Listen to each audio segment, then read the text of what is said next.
This is Legion, chairperson of Circular Business Association, and I just got so excited that I had to get on video to actually share this piece of news with you. And it's that the International Standards Organization, ISO, has finally published 4 standards on the circular economy, which is really a great sort of move ahead, because just like in the webinar that we had yesterday where we were discussing about, there's so many different interpretations of circular economy. Is it, the webinar was titled Circular Economy, isn't it just better waste management? And the answer is no.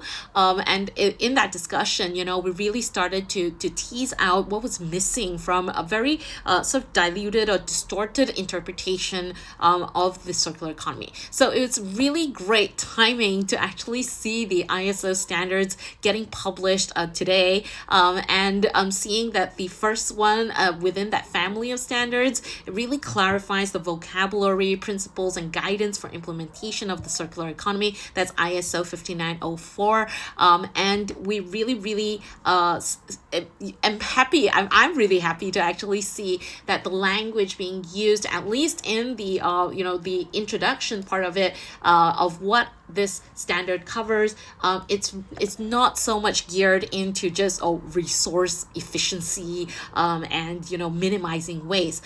It's really great to actually see here, and you can see in this snapshot here that this particular standards that's clarifying on its the terminology, its principles and guidances on that.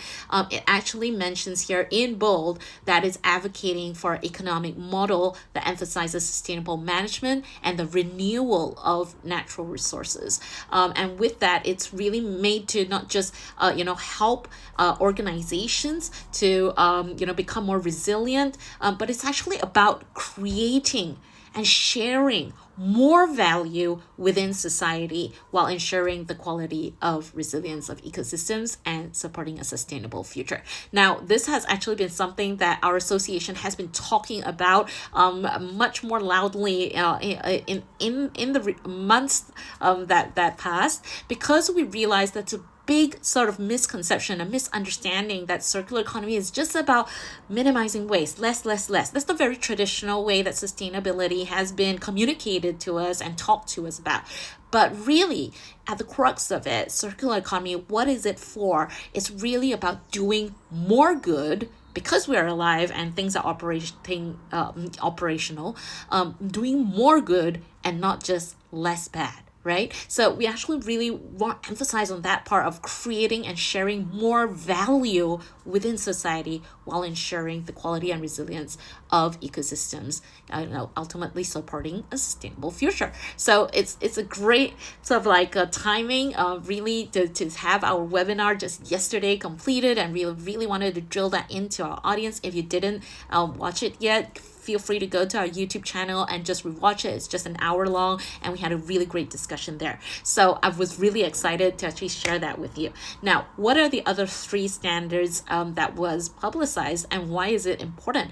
Now, apart from having like this common understanding of what circular economy is and its principles and what it is for, the other 3 standards are really looking more into the how to help businesses actually make that transition, right? And having that common guidance in terms of that approach. And I was so happy to actually be looking through, at least the introduction parts of these standards, because it gels so well with what we have been advocating for in the Circular Business Blueprint. Now, of course, as we get into the pages of the standard itself, it'll be great to actually share my thoughts on that as we move through that motions. But at least at this sort of quick glance, it's just been launched, published as of today, and you can actually see that they look into the guidance of transitioning business models and value networks in the ISO standard 59010,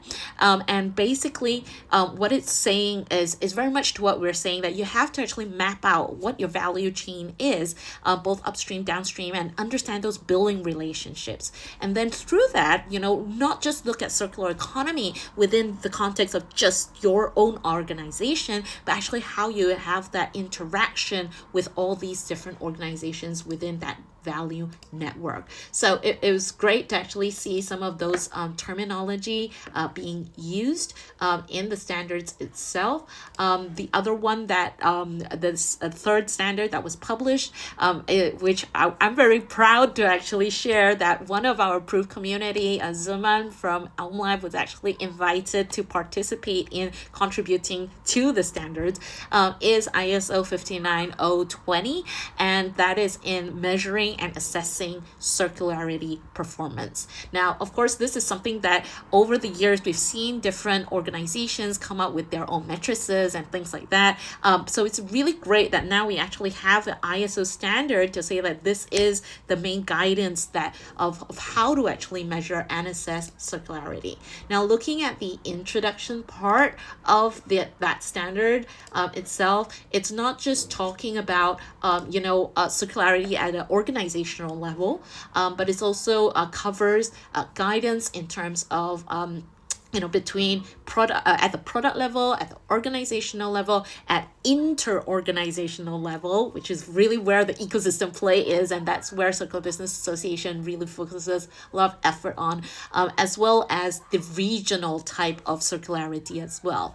So it's great that at least we've taken another step forward, as this is the first edition of these standards, and I'm sure as people practice and implement and put this in, there's going to be revisions in the future, because we're all in this journey, right? This is in a way, it's a really new step. I don't think there's been like a group of standards actually being issued concurrently so quickly, and it's really kudos to the technical committee who actually pulled all this effort together, consulting so many different practitioners across the world in terms of these specific standards.